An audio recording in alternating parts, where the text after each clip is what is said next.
आज हम लोग साइंस के कुछ मूल चीज़ों को समझेंगे, सीखेंगे और इस कड़ी में हम लोग वर्ग नवम और दसम के इम्पोर्टेंट फॉर्मूले को कैसे बनाया जाता है, किसी भी रासायनिक सूत्र को कैसे लिखा जाता है, हम उस चीज़ के बारे में चर्चा करेंगे।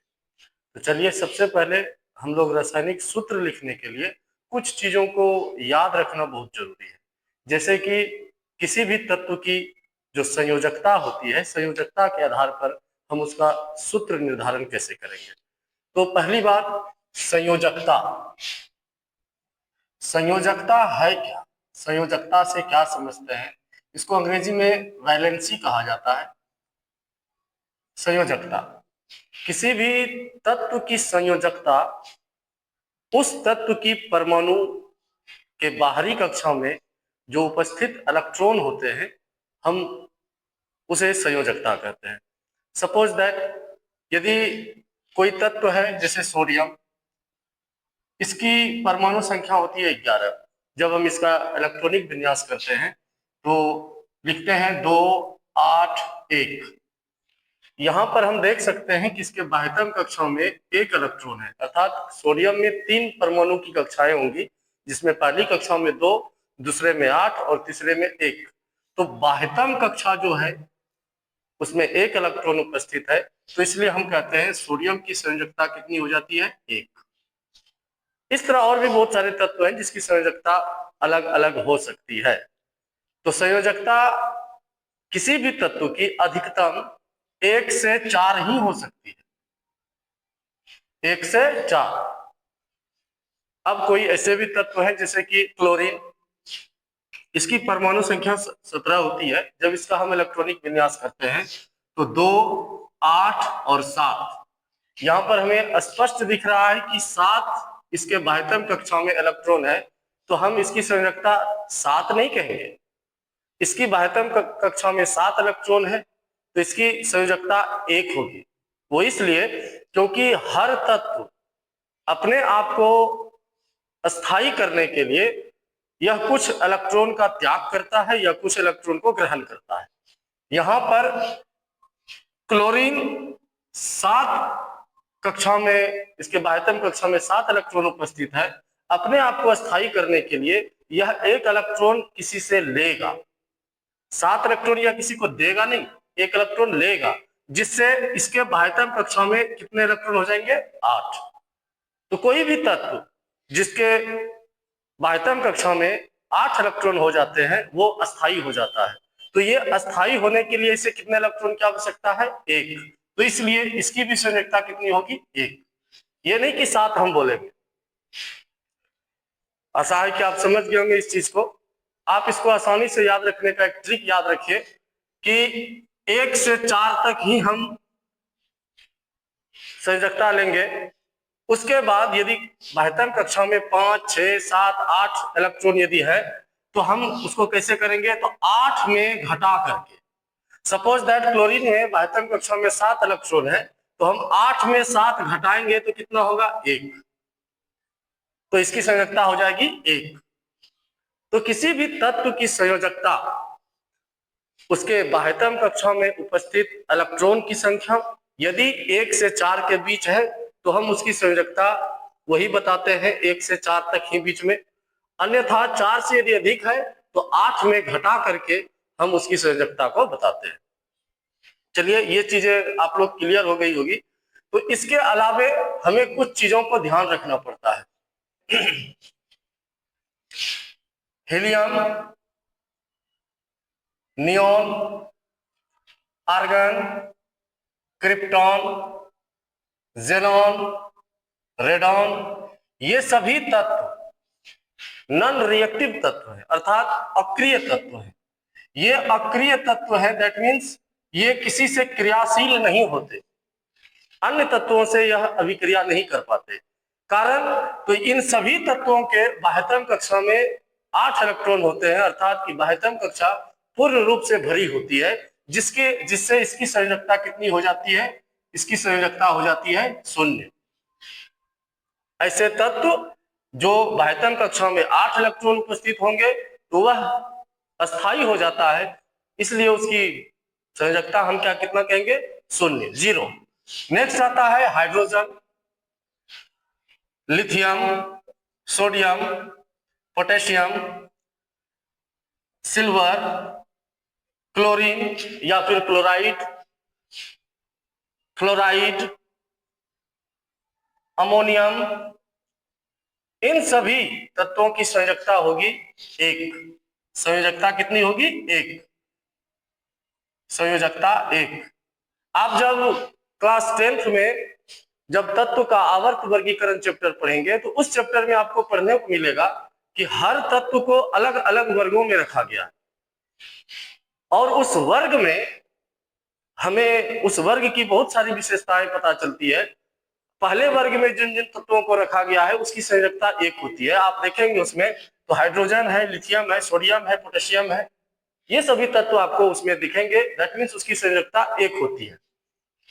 अगला आता है beryllium, magnesium, calcium, zinc, oxygen, आपका सल्फाइड हो गया, सल्फाइड, ऑक्साइड,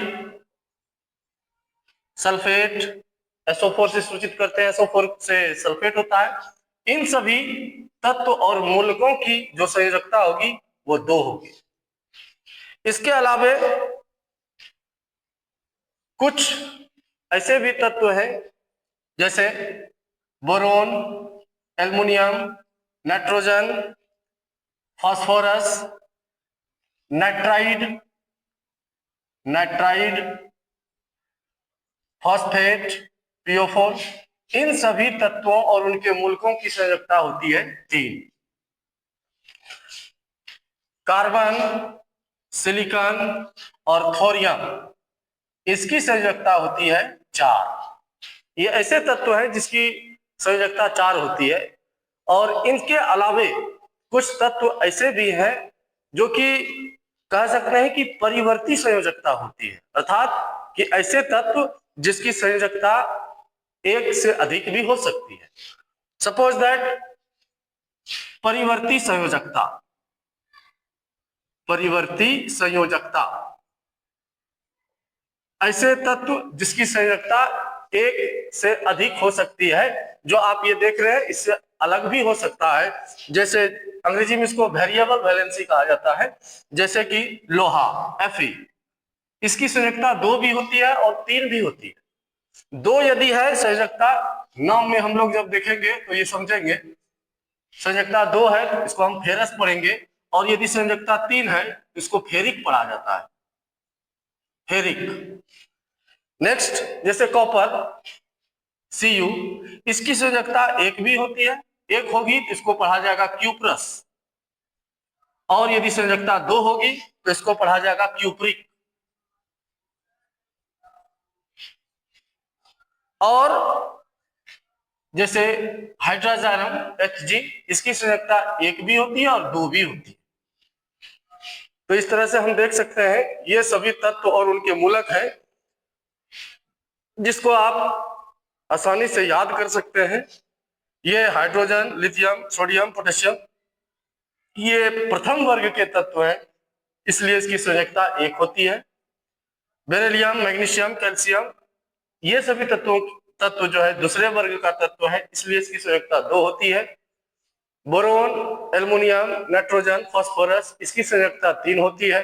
कैल्शियम, सिलिकॉन और थोरियम सॉरी, इसकी संयोजकता 4 होती है। ये आप इसको यदि भली भांति याद कर लें तो अब आपको फॉर्मूला समझने में, सूत्र लिखने में आसानी होगी। अब हम कुछ सूत्र को देखेंगे कि कैसे इसका फॉर्मूला हम लिखेंगे।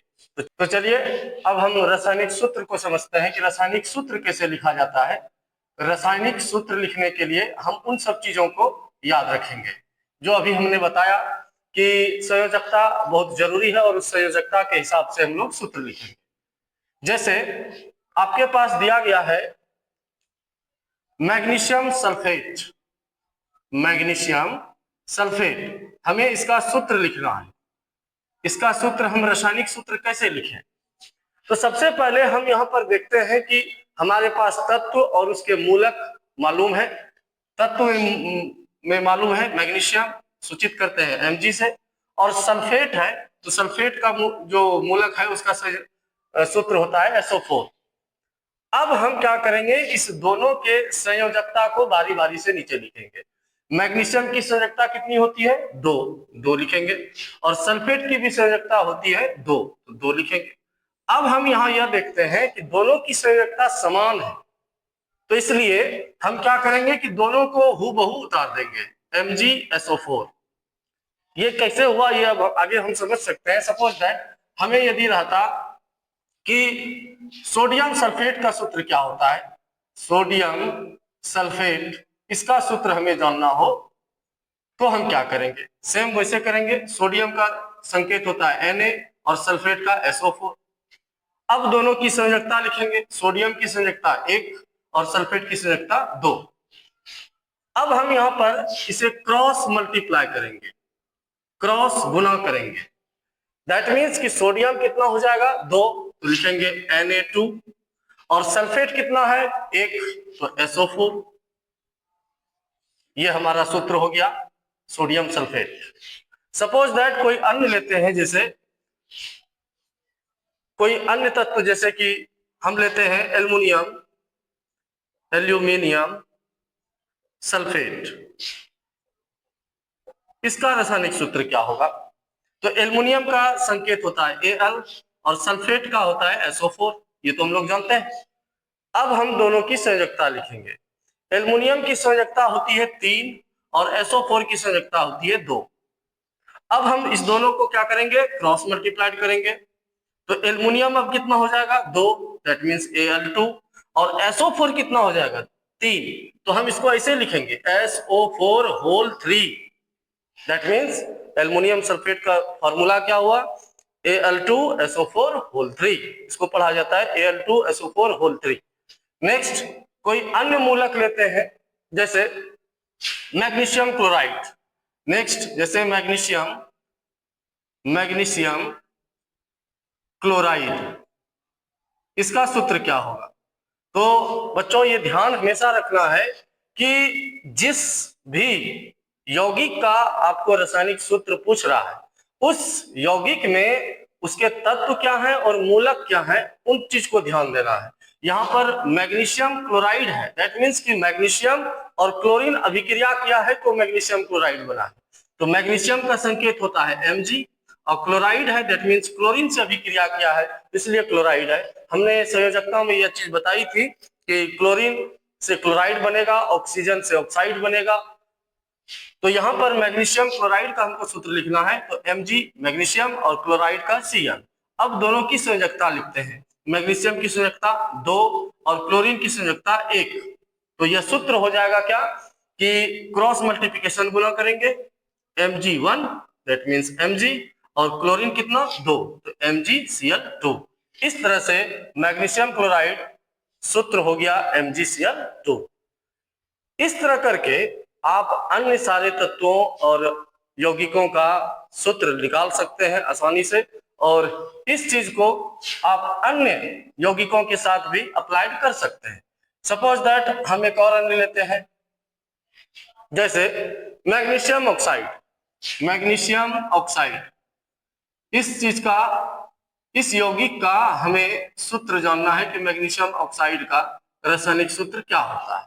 तो दोनों का पहले हम तत्व लिखेंगे, संकेत लिखेंगे। मैग्नीशियम का होता है Mg और ऑक्साइड है दैट मीन्स ऑक्सीजन से भी क्रिया किया है ऑक्साइड। मैग्नीशियम की संयोजकता 2 और ऑक्सीजन की भी संयोजकता 2। हमने यहाँ पर पहले भी हमने बताया था कि यदि दोनों की संयोजकता समान हो जाए तो हम दोनों को हूबहू उतार देते हैं समान होने पर। यहाँ पर भी हम देख रहे हैं कि मैग्नीशियम की भी संयोजकता 2 है और ऑक्सीजन की भी 2 है, तो हम क्या करेंगे, दोनों को हूबहू उतार देंगे, तो सूत्र हो जाएगा क्या, MgO। इस तरह से हम लोग अन्य यौगिकों का रासायनिक सूत्र जान सकते हैं और बना सकते हैं। तो इसके लिए सबसे पहला और सबसे जरूरी चीज आपको संयोजकता याद करनी होगी, और संयोजकता बहुत ही इंपॉर्टेंट है और आसानी से आप इसे याद कर सकते हैं। हमने बताया है, आप उसको आसानी से याद कर लीजिए और इस तरह से आप अन्य सारे रासायनिक सूत्र को लिख सकते हैं, जो कि क्लास 9 और 10 के लिए बहुत इंपॉर्टेंट चीज है। आशा है कि आप लोग इस चीज को समझ पाए होंगे, और यदि नहीं आपको समझ आ रहा है या आप इसमें कंफ्यूजन हो रही है, कोई भी प्रॉब्लम हो, कोई भी आपको यदि दिक्कत आ रही है, तो आप हमें कमेंट करें, हम आपको इसका सॉल्यूशन विस्तार पूर्वक और अच्छे तरीके से, आशा करेंगे कि और अच्छे तरीके से आपको हम बता पाए। बाकी अच्छा लगा हो तो आप लाइक तो करेंगे ही। धन्यवाद।